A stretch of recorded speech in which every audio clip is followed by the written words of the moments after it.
teman-teman semua, gimana kabarnya hari ini? Semoga sehat-sehat teman-teman semua. Dan kali ini kita akan bercerita tentang sebuah kisah Sunan Maulana Ishaq atau Syekh Maulana Ishaq, atau disebut juga dengan Sunan Giri. Kerajaan Belambangan geger karena sudah berbulan-bulan rakyat kerajaan Belambangan dilanda penyakit. Bahkan putri Kedaton yang bernama Dewi Sekardadu juga turut menderita sakit. Prabu Menak Sembayu selaku sang ayah putri sudah memanggil beberapa dukun dan tabib untuk mengobati sang putri. Tapi sang putri masih belum sembuh juga. Hampir setiap hari selalu ada saja rakyat Belambangan yang meninggal dunia karena tak sampai hati melihat penderitaan putri dan rakyatnya. Prabu Menak Sembayu selaku Raja Belambangan menyuruh Pati Bajul Senggara untuk mengumumkan sayembara, yaitu barang siapa yang dapat menyembuhkan sang putri serta dapat mengusir wabah penyakit dari kerajaan Belambangan, maka bila orang itu laki-laki akan dijodohkan dengan sang putri, bila perempuan akan dijadikan saudara sang putri. Sayembara segera disebar ke pelosok negeri, tapi tidak ada satupun yang berani.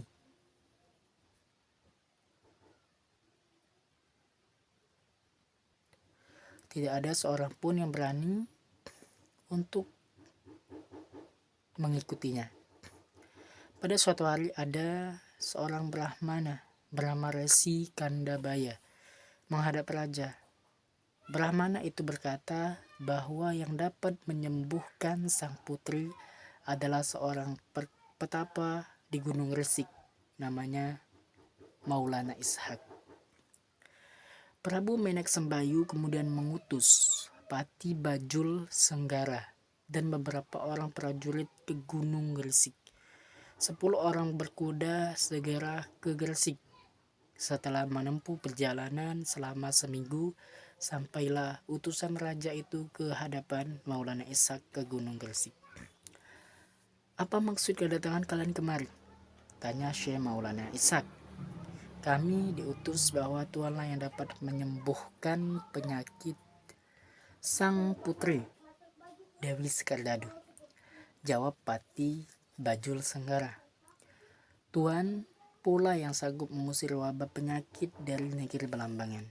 Bila hal itu terlaksana, maka Prabu Menak Sembayu akan menjodohkan Tuan dengan Dewi Sekardadu.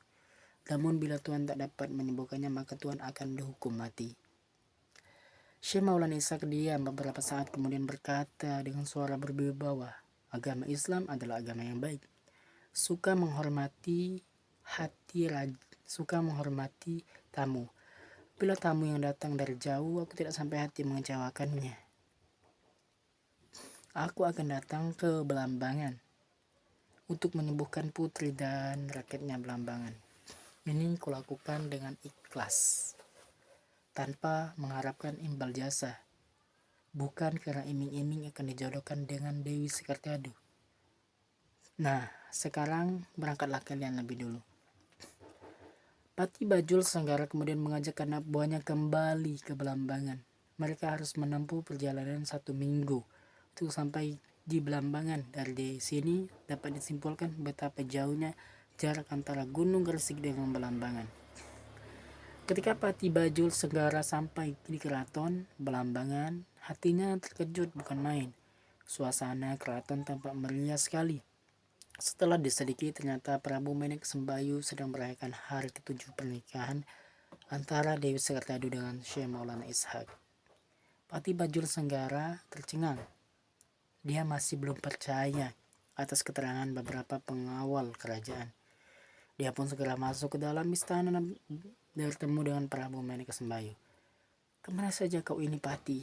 tanya Prabu Menak Sembayu. "Loh, sudah jelas hamba baru datang ke Gunung Gresik," jawab sang Pati. "Beberapa lama waktu yang diperlukan untuk datang ke Gresik?" tanya Prabu Menak Sembayu. 6 hari, Gusti. Jadi kami berada di perjalanan selama 12 hari, sahut Pati Bajul Senggara. "Gusti Prabu, apa sebenarnya yang telah terjadi?"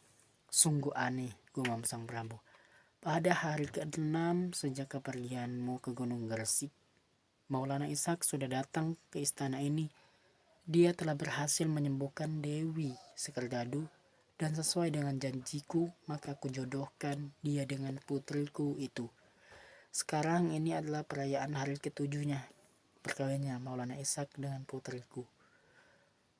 Pati Bajul Senggara tercengang mendengar keterangan itu. Sewaktu berada di Gunung Gresik, dia telah disuruh berangkat lebih dahulu oleh Maulana Ishak.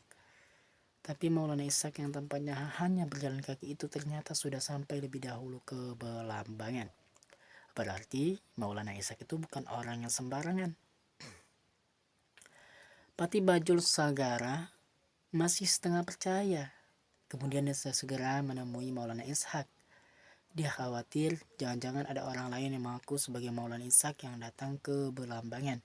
Setelah bertemu dengan Maulana Ishak, barulah Pati Bajul Sagara merasa yakin bahwa lelaki yang bersanding dengan Dewi Sekardadu itu memang Syekh Maulana Ishak.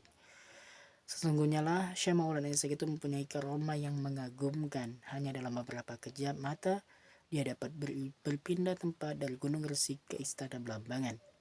Setelah pesta 7 harinya perkawinan Syekh Maulana Ishak dengan Dewi Sekardadu, banyak para penduduk Belambangan yang datang berobat kepada Syekh Maulana Ishak sembari belajar agama Islam.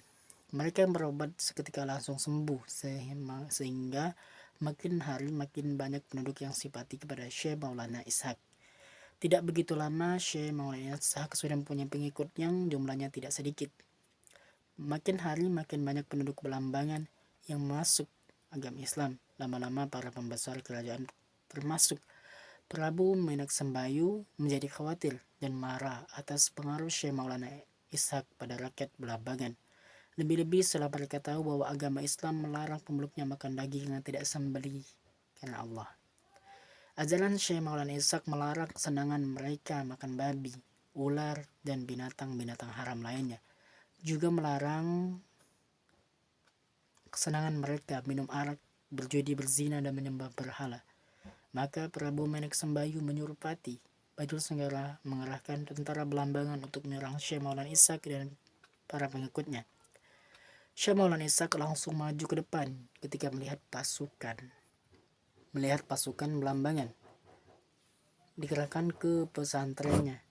Dia berjalan dengan tenang menuju Pati Bajul Senggara. Anehnya tidak seorang pun prajurit Belambangan berani menghalangi langkahnya.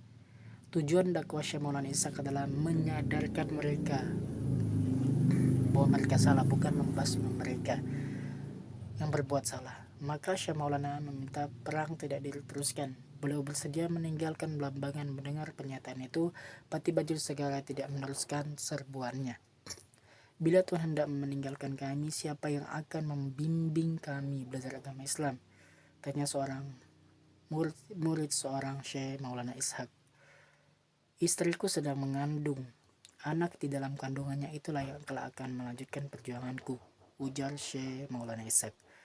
Perkataan Syekh Maulana Ishak itu sempat terdengar oleh Pati Bajul Senggara dan beberapa prajurit Belambangan lainnya. Dengan hati mendongkak, mereka segera kembali ke Ratan Belambangan.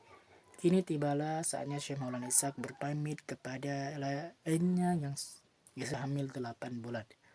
Istriku, jangan mengira aku tidak menyayangimu, tapi demi kedamaian segala pihak, agar tidak terjadi pertumpahan darah di antara kita, maka relakanlah aku pergi meninggalkan Belambangan. Dengan hati luluh, air mata bercucuran, Dewi Sekardadu melepas suaminya pergi. Sesudah Syekh Maulana Ishak meninggalkan pesantren Belambangan, Dewi Sekardadu diboyong ke istana Belambangan. Tidak berapa lama kemudian, Dewi Sekardadu melahirkan bayi laki-laki yang elok wajahnya. Sebenarnya Prabu Menak Sembayu itu menyukai, tapi sayangnya karena hasutan Pati Bajul Senggara,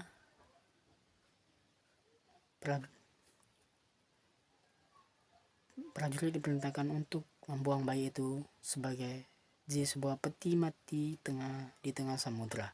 Oke teman-teman, mungkin itu saja sedikit kisah tentang Wali Songo. Terima kasih telah menonton. Jangan lupa like, komen, dan subscribe.